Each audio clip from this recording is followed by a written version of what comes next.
comment est-ce qu'on accompagne des personnes, en tout cas moi c'est ma question, comment est-ce qu'on trouve des ressorts pour que des éducateurs, des psychologues, des imams, des pasteurs travaillent ensemble à l'accompagnement de jeunes dits se radicalisant. Qu'est-ce qu'on fait? Par quel bout on attrape ça? Et pour vous montrer la difficulté de la chose, je vais bien évidemment m'appuyer sur la philosophie qui est ma discipline, mais je vais surtout aussi m'appuyer sur les univers dans lesquels on évolue et les registres de langage qui sont dans l'actualité pour nous parler de ce qui nous arrive. Je vais prendre le mot radicalisation, et ce que Saïd a proposé d'appeler étymologie, c'est simplement, je vais faire une traversée des différents niveaux de signification du terme radicalisation dans lesquels on est pris. Et au bout du compte, je vais quand même essayer, en faisant cette traversée, de poser un questionnement moral éducatif. Non pas moraliste, mais moral éducatif. C'est-à-dire comment entrer en dialogue éducatif, d'éducation mutuelle, co-citoyenne, avec des personnes certes plus jeunes, mais pour autant des concitoyens. Qu'ils aient 16 ans, 18 ans, 35 ans, ce sont des concitoyens.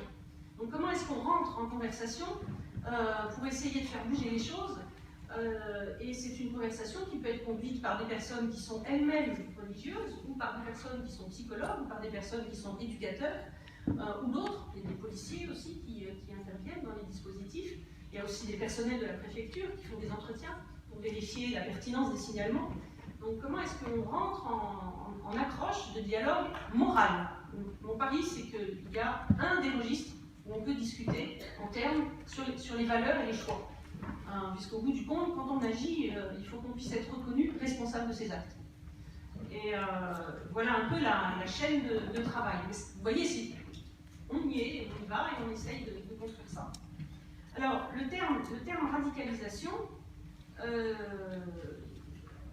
ça n'est pas un concept. Il n'est pas propre à une discipline, il n'est pas un concept politique, ou juridique, ou sociologique, et ce n'est pas un concept clinique non plus. En psychopathologie, vous n'avez pas la case radicalisation. C'est tout simplement un mot, on va refaire un petit peu l'histoire du mot, si vous voulez bien, pour le repartager ensemble. Un mot issu de la langue politique française ordinaire qui apparaît à la fin du XIXe siècle, en anglais et en français.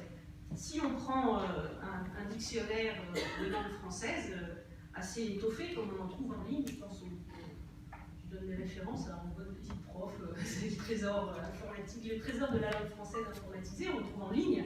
Donc là, vous avez des vieux bons dictionnaires comme le Littré, etc., qui sont compilés, remis en ligne. On va radicaliser, et on lit rendre radical, intransigeant.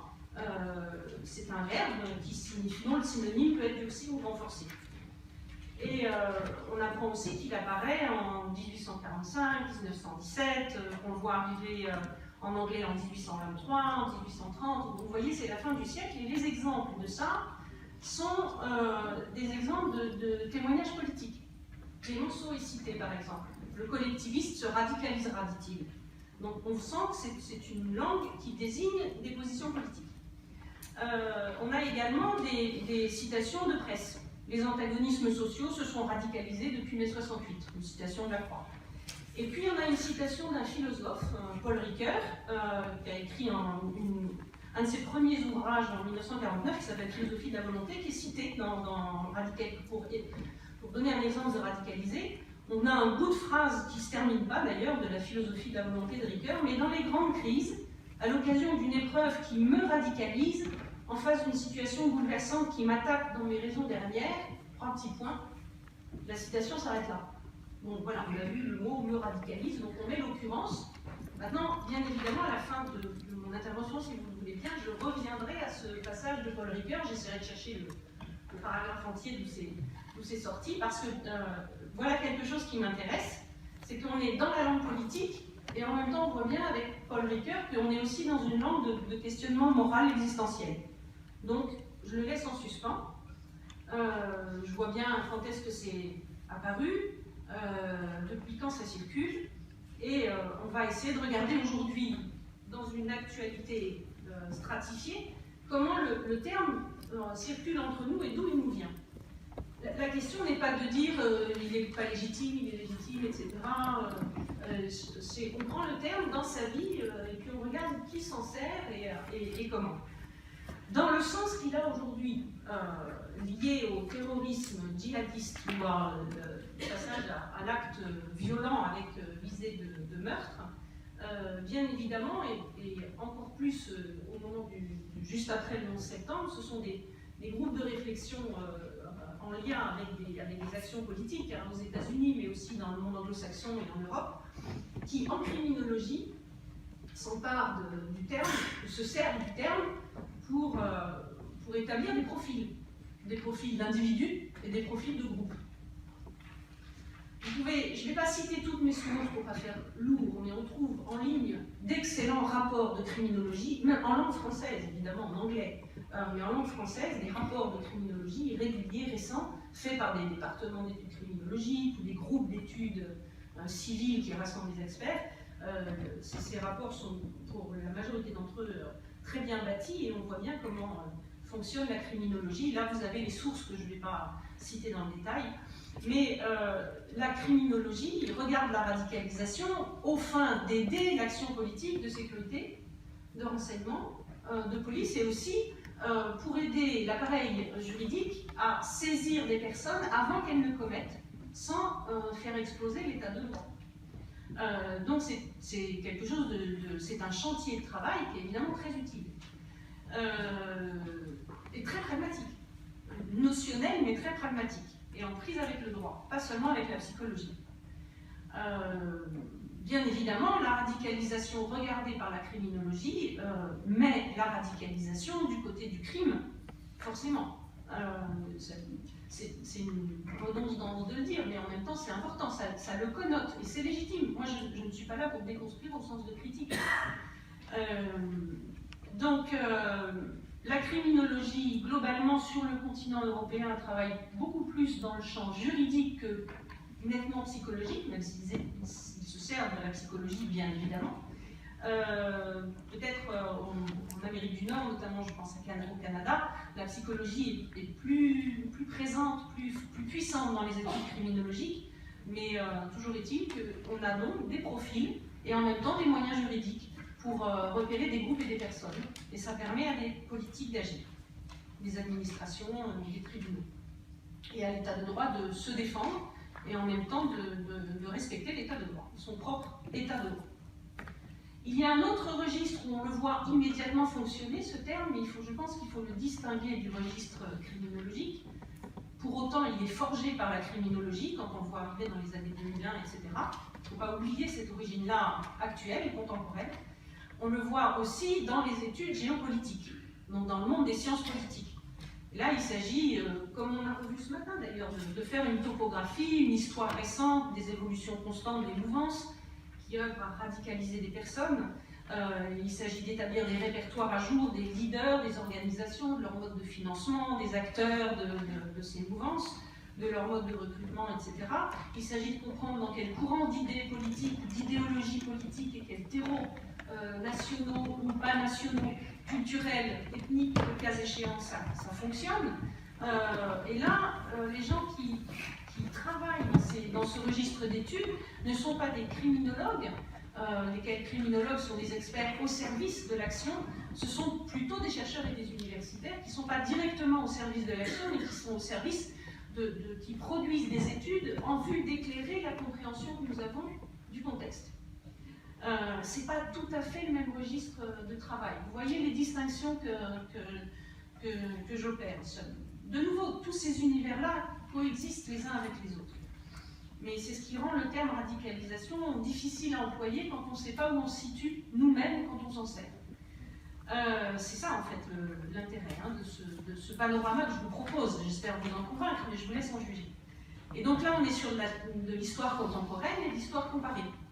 Et en quelque sorte, cette histoire géopolitique participe de ce qu'elle étudie. Parce qu'elle aussi, elle mondialise la radicalisation. Elle ne la regarde pas d'un point de vue local, elle ne le regarde pas du point de vue de profil, mais elle regarde l'histoire des idéologies et comment elles circulent de façon géopolitique et de façon internationale. Et comment ça devient aussi un processus qui va se globalisant, qui est frappé par cette spécificité qu'est la globalisation.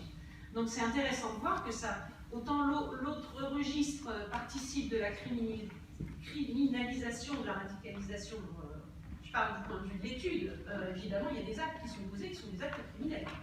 C'est pas parce que je parle de l'étude que je dis les actes qui sont posés ou la nature des actes posés. Autant celui-ci, regarde les voyages, le cosmopolitisme de la radicalisation, si on peut le dire comme ça.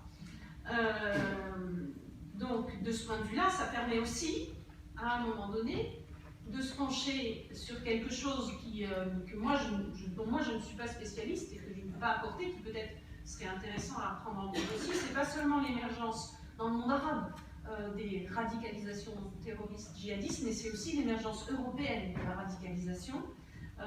Et là, les études rappellent la chronologie des guerres qui ont mobilisé des combattants européens. Donc effectivement, 79 Afghanistan, 92 Bosnie, à partir de 94 l'univers caucasien. Donc on est dans un univers où on voit l'européanisation par des flux migratoires, de gens qui effectivement voyagent en quête d'un certain nombre de choses. Où là, les personnes, le témoin précédent est plus habilité que moi à témoigner de ça. Et donc on peut regarder comment il y a une histoire proprement européenne de la radicalisation, parallèle ou en interaction avec une histoire liée au monde arabo-musulman. Et où les grands acteurs internationaux et les chocs, notamment les politiques américaines, et pas seulement américaines, états-uniennes, interviennent en ligne de compte. On voit la complexité, ces études géopolitiques sont incontournables. Il convient de s'y plonger, de les comprendre, mais pour autant, quand on redescend à un terrain local, évidemment, on ne peut pas tout plaquer comme ça. Et c'est toute la difficulté. C'est que c'est pas parce qu'on a une bonne connaissance ou une bonne écoute ou une bonne information des études géopolitiques qu'on peut descendre comme ça sur le terrain local. Ça correspond, ça interagit, mais c'est pas la même chose. Alors, comment on fait? Après, on a un autre niveau qui se développe, non, disons-le franchement, qui va se développant de plus en plus, à la fois pour de bonnes raisons d'utilité ou d'intérêt général, et en même temps pour des raisons aussi liées aux conditions d'existence de la recherche. Il y a maintenant de l'argent, et donc en sciences humaines, la psychologie et la sociologie vont développer les études des profils de radicalisation, ou des situations de radicalisation. Donc on va voir les sciences humaines, ou plutôt les sciences psychosociales, se pencher sur le problème. Et là, c'est encore un autre registre. Ce sont toujours des universitaires, des chercheurs. Alors les sociologues font des enquêtes de terrain et les psychologues ont leur assise clinique.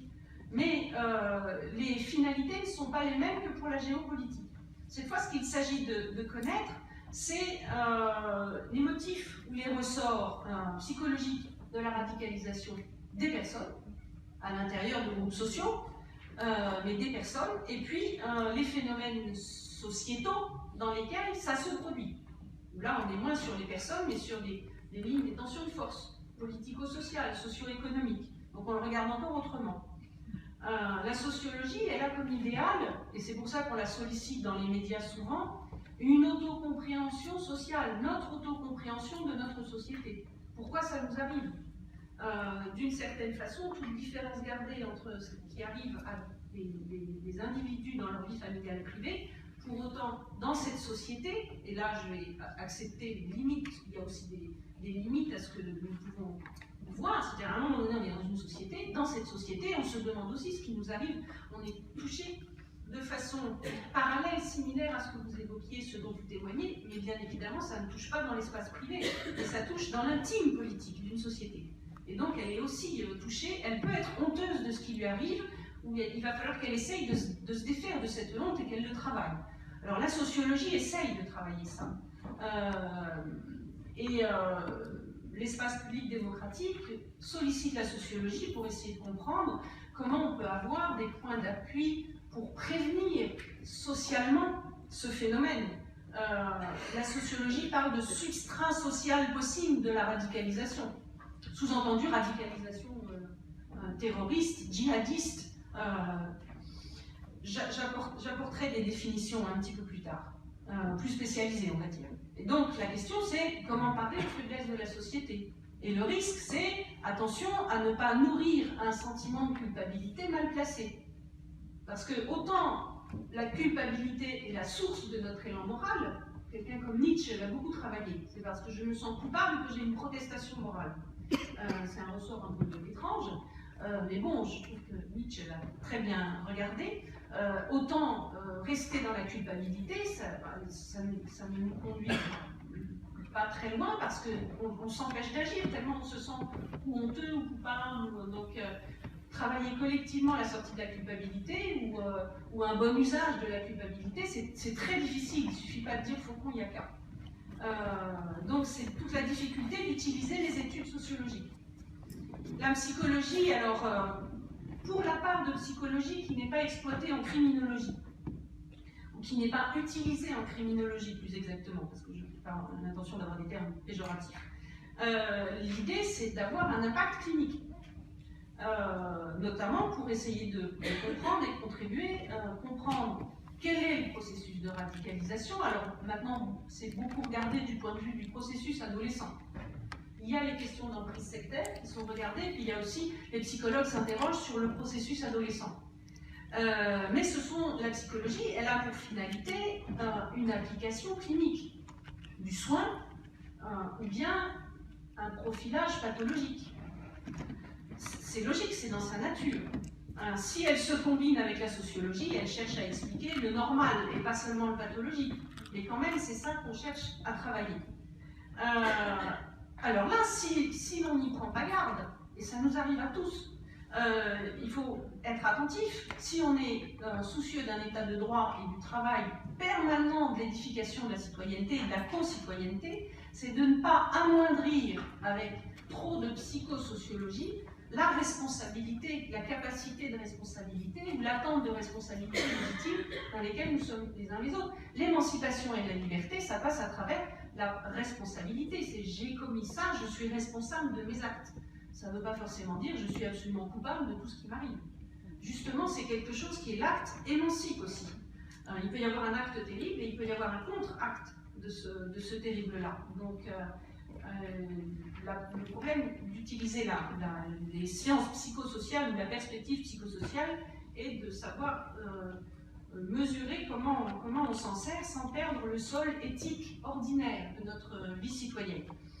Pour donner le ton, je vous cite un passage d'un rapport qui est ce passage est dans une perspective psychosociale. Ça donne: la quête identitaire, les frustrations socio-économiques et le sentiment d'injustice, voire d'oppression, trouvent une voie d'expression privilégiée dans l'identification à la communauté musulmane transnationale, la Oumma. C'est la raison pour laquelle la propagande djihadiste insiste sur l'importance de la solidarité entre frères et le rôle actif de chaque membre. Ces discours font écho à des attentes diverses, désir d'appartenance, besoin de se sentir utile ou encore de prouver sa valeur. Une partie de la communication des groupes terroristes cible d'ailleurs les jeunes en recherche d'aventure et d'adrénaline. Dans une vision romantique et idéalisée du djihad, combattre à l'étranger peut apparaître aux yeux de certains comme un moyen d'échapper à l'ennui de l'existence et à l'absence de perspective. En définitive, la radicalisation apparaît comme un phénomène essentiellement lié à l'exploitation de conflits d'identité.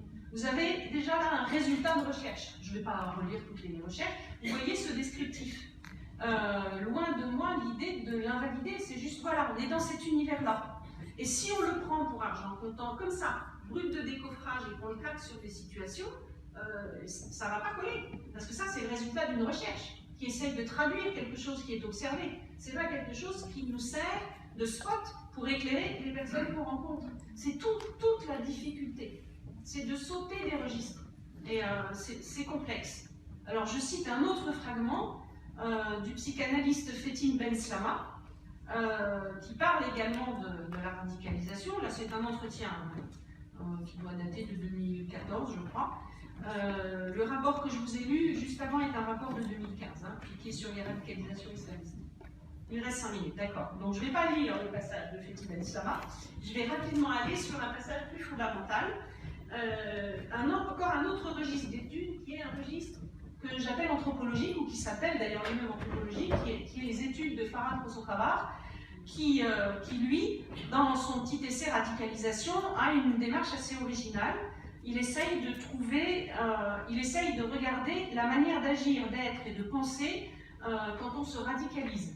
Pour lui, c'est une façon de faire quand il ne reste plus que le désespoir.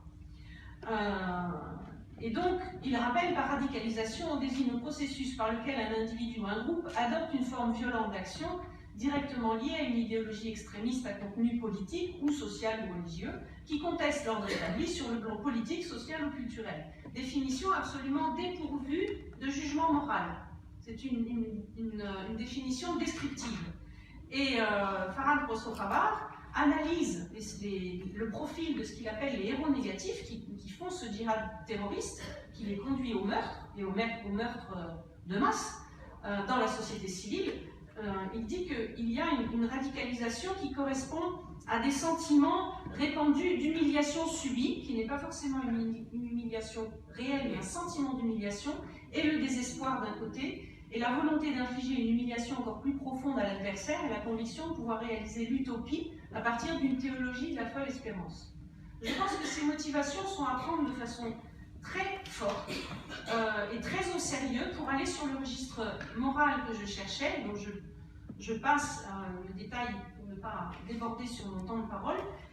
Il me semble qu'on est là au bord de quelque chose dont les éducateurs que nous sommes en tant que concitoyens pouvons nous approcher, à savoir que dans la philosophie de la volonté, Paul Ricoeur montre ce mouvement de la conscience qui se fait conscience morale lorsqu'elle se fait tout entière évaluation, réflexion sur ses valeurs, et qu'il y a une crise de radicalisation, dit-il, lorsque la constellation des valeurs vacille, commence à être perdue, et que le ciel éthique tremble.